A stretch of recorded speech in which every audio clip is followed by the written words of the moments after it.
Hello, my name is Mickey Peters. Glad to be back with you. It's been a while since I've recorded a video with Fair Recovery. I'm going to tell you more about that in a minute, but what I'd like to share with you to kick things off is a quote from Brene Brown, the author, research psychologist, and podcaster from Houston. And that quote is, "Connection is why we are here.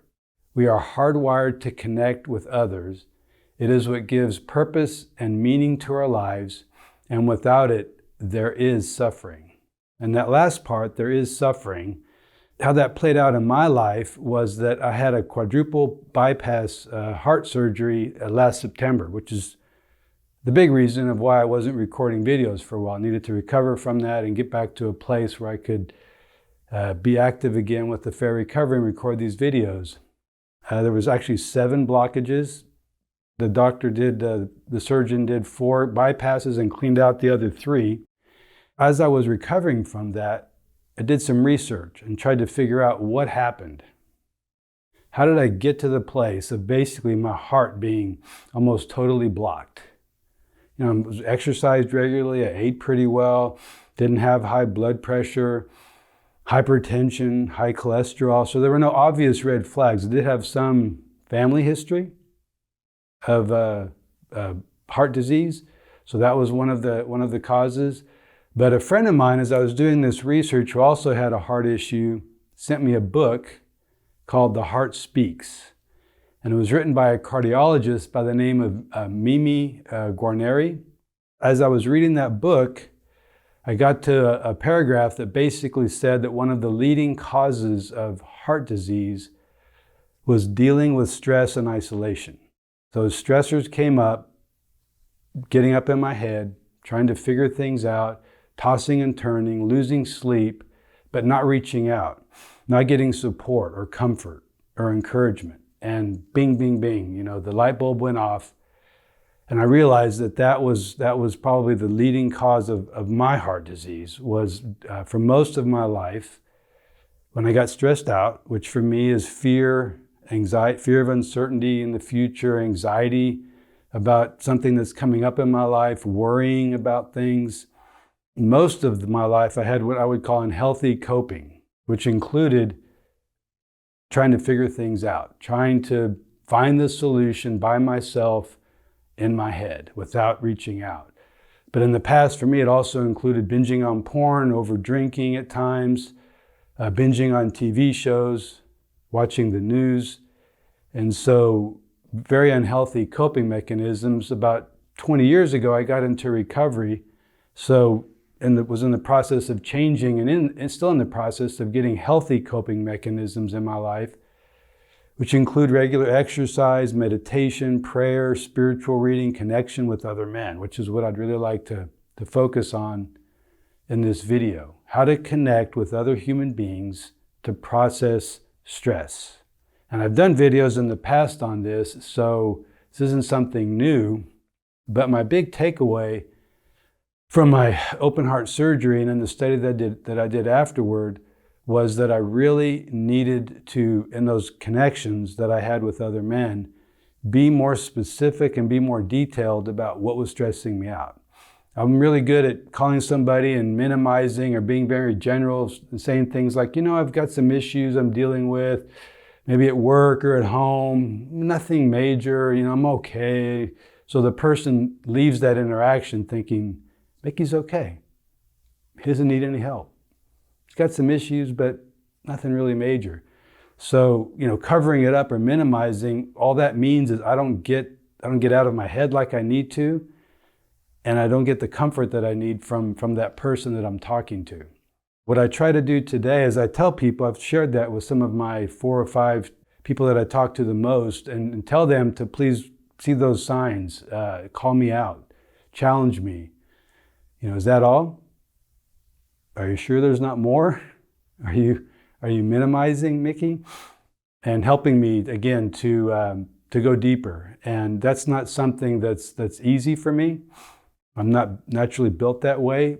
I have an ego. I'm proud. I think to myself, wow, it's hard to say, I'm afraid of a meeting I have today. I'm not sure how it's going to go. I'm stressed about a phone call I need to make or a hard conversation I need to have. And so really takes prayer, asking God to help me to be humble, to be vulnerable, and really open up. And then when I do that, get the comfort, the support, the encouragement that I need to get through that day, to get through that phone call without, again, getting up in my head and worrying about it and stressing about it and really usually not even performing very well. So the big thing, again, is just to get out of my head and verbalize what's bothering me. Where do I get these connections? And I've shared this in other videos before, but I'll just highlight it again. First of all, you have to be persistent. You have to be relentless in building these connections. It's not easy. Many times people are not so responsive. It seems a little weird, awkward to build those relationships. But for me, the biggest source has been in my recovery, other men in recovery. I've had probably my deepest relationships there, and building that chemistry and that connection, talking frequently so they get to know me. It's easier for me to share with them and easier for them to support me. Other places could be church, small groups, Bible study. But again, it's not just an intellectual study of the Bible. Those times must include check-ins, sharing. How's everybody doing? A high-low exercise, something that gives you that space to check in with the group. And in particular, when you're not well, to share that and get the support that you need.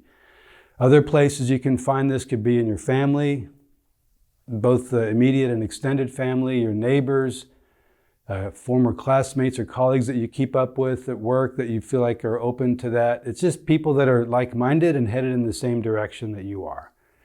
And, being intentional about it when you call them and telling them that, hey, I'm really looking to build a support group and I consider you to be a close friend. I would like to set up some time with you, maybe once a week, to where we can talk and check in with one another. And it's important also that it's a two-way communication. You support each other. It's not just a one-way thing where one party's supporting the other and never being vulnerable themselves. So very important for that, so you don't feel like the one who's always in need of help, and that can be a drag over time if that's the case.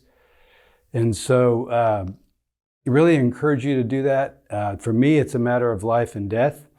What really spurred me on, in addition to obviously not wanting to get back on the operating table and have another bypass surgery, wasn't any fun, hard to recover from that, was also the legacy that I wanted to leave for my family, from my marriage and my kids.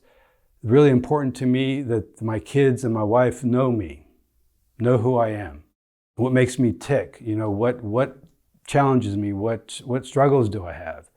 And so I want them to really know me. So again, being vulnerable, opening up, and letting them know. For me to do that, I have to tell them. They can't read my mind, right? They can't try to figure it out. And so really important for me to leave them with that information, with that knowledge, with that awareness of their father, of my wife's case, of her husband.